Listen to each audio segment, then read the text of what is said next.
ज्योति और आप देख रहे हैं रेडियो कनपुरिया। जिस तरीके से आज 25 अप्रैल है और आज विश्व मलेरिया दिवस है, इस पर हम मौजूद हैं कि ये कितनी गंभीर बीमारी है और इसके इलाज क्या है और जागरूकता के लिए आखिर क्या किया जा रहा है। तो हमारे साथ हैं AK सिंह, DMO सर हैं।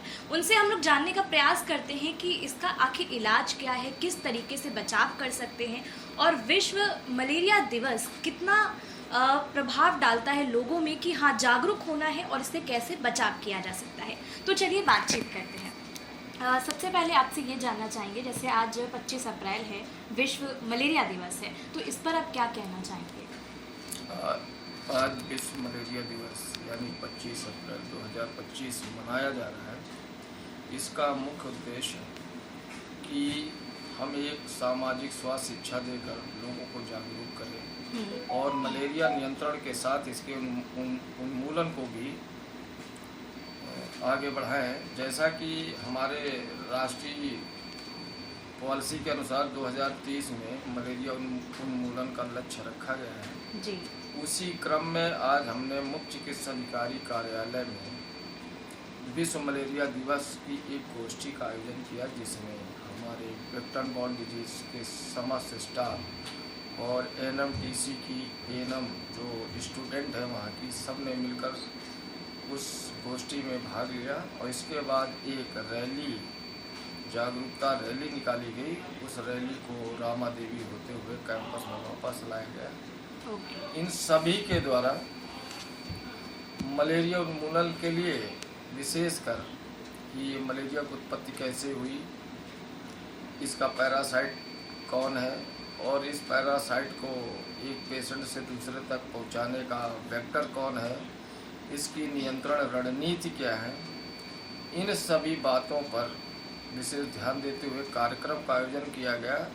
जैसा कि पूर्व में हमारे जनपद में मलेरिया काफ़ी हद तक नियंत्रित कर दिया गया। लास्ट ईयर में हमारे यहाँ मात्र 128 मलेरिया केस निकले थे।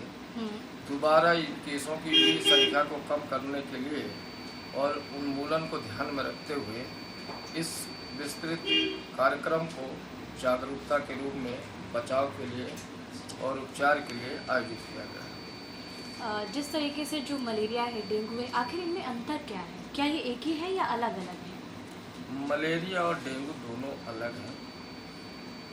हालांकि दोनों वेक्टर बॉर्न डिजीज हैं, वेक्टर जनित हैं, मॉस्किटो से हैं। मलेरिया एक प्रोटोजोवन पैरासाइट से होने वाली बीमारी है, जबकि डेंगू एक वायरल बीमारी जो डेनवायरस से होती है। ये बेसिक डिफरेंस है जी। अच्छा, जैसे कि आज हमने रैली निकाली और हर जगह पे, हर जिले में निकाला गया होगा, तो ये कितना लोगों में प्रभाव डालता है, कैसे इसमें बदलाव आ सकता है?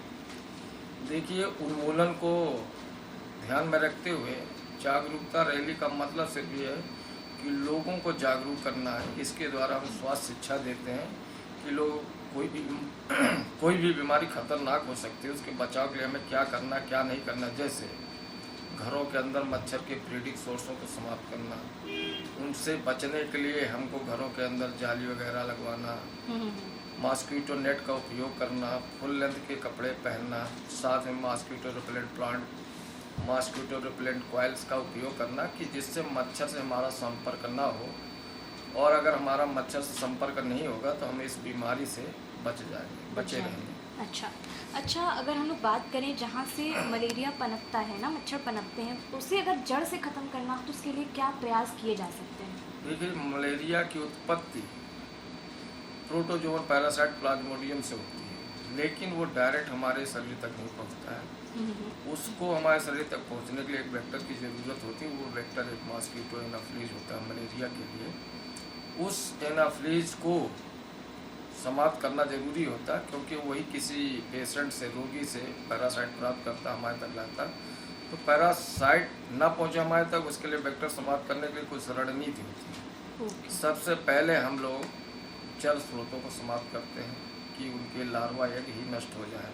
अच्छा। अगर वो पैदा हो जाते हैं, मच्छर के रूप में एडल्ट डेवलप हो जाते हैं, तो हम बचाव के तरीके अपनाते हैं। उसके लिए हम इंडोर स्पेस स्प्रे करते हैं, जैसे घरों के अंदर पायरेथ्रम का छिड़काव, या फिर हम दीर्घ रणनीति के तहत IRS इंडोर रेजिडुअल स्प्रे यानी कीटनाशी DDT का छिड़काव करते हैं। ओके। ये सब अपनाकर हम बचाव के तरीके अपनाते हैं। हम्म। और अगर हम बीमार फिर भी हो जाते हैं तो उसके लिए उपचार की रणनीति बनाई जाती है, जिसमें प्लाज्मोडियम वाइवाक्स के लिए हमको भारत सरकार की डायरेक्टरी वेक्टन बान द्वारा 14 दिवसीय कोर्स क्लोरोक्विन प्राइमाक्विन का दिया जाता है, उसका फॉलोअप किया जाता है। ओके। अगर पीएफ प्लाज्मोडियम फैलेसीपेरम है तो उसके लिए 3 दिवसीय कोर्स फॉलोअप होता है ACTSP किट का। अच्छा, अगर हम लक्षण की बात करें, मान लीजिए परिवार में किसी को भी है तो उसके लक्षण कैसे इंसान देखकर पहचान सकता है? मलेरिया के सिम्टम्स बहुत आसान होते हैं, सब लोगों को पता है। फिर भी अगर मच्छर काटने के 14 दिन बाद आपको अचानक शिवरिंग हो, ठंडी लगे, जिसे हम कोल्ड स्टेज कहते हैं जी। ये लगभग 20 से 30 मिनट तक की स्टेज होती है। इस शिवरिंग फेज के बाद हमको हॉट स्टेज आएगी, यानी हमको गर्मी लगेगी, व्याकुलता होगी, सर दर्द होगा, और ये फेज 1 से 4 घंटे तक रहेगी। इसके बाद हमको स्वेटनिंग यानी पसीना आएगा, और पसीना आने के साथ फीवर ख़त्म हो जाएगा। और इस तरह का ये व्यवहार अल्टरनेट होगा। आज अगर हमको ठंडी लगी, आज गर्मी लगी, आज पसीना आया, बुखार कर गया, यही क्रम 1 दिन बाद फिर होगा। तो ऐसे लक्षण देखकर हम जान सकते हैं कि हमको मलेरिया, और इसकी नियरेस्ट फैसिलिटी में जाकर ब्लड की जांच करवानी चाहिए जी।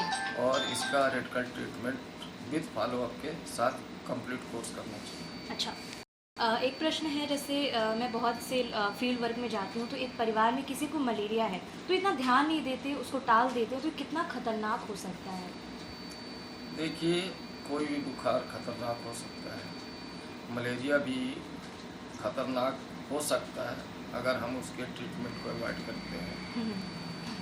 हमारे जनपद में प्लाज्मोडियम वाइवाक्स और प्लाज्मोडियम फैलेसीपेरम 2 तरह के मलेरिया बुखार आते हैं।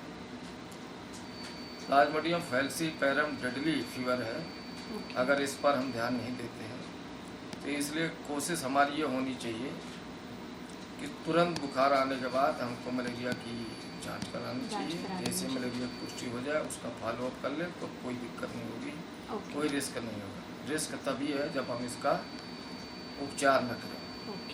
अभी हमारे बहुत दर्शक आपको देख रहे हैं, तो इन्हें आप क्या संदेश देना चाहेंगे?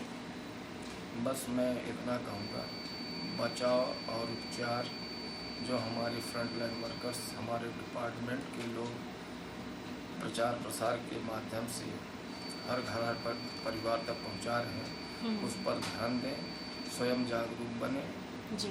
अगर वो बचाव और उपचार से संबंधित जानकारी फ्रंट लाइन वर्कर से प्राप्त करते हैं तो उसका पूर्णतः पालन करें, जिससे न हमारे सराउंडिंग में वेक्टर पैदा हो, न पैरासाइट आए, और न हम बीमार हों, और हम स्वस्थ हेल्दी बने रहें। जी, आपसे बहुत अच्छा लगा बातचीत करके। तो आपने देखा कि मलेरिया, डेंगू कितना खतरनाक हो सकता है अगर आप सही समय में इसका इलाज नहीं कराते हैं। तो अगर आपके आसपास भी कोई गड्ढा है जहां पानी भरा है, जहां पर मच्छर बहुत लग रहे हैं, तो वहां पर आप गड्ढे को भर दीजिए और साफ सफाई रखिए, यही इसका इलाज है। मैं थी ज्योति और आप देख रहे थे रेडियो कनपुरिया। रेडियो कनपुरिया।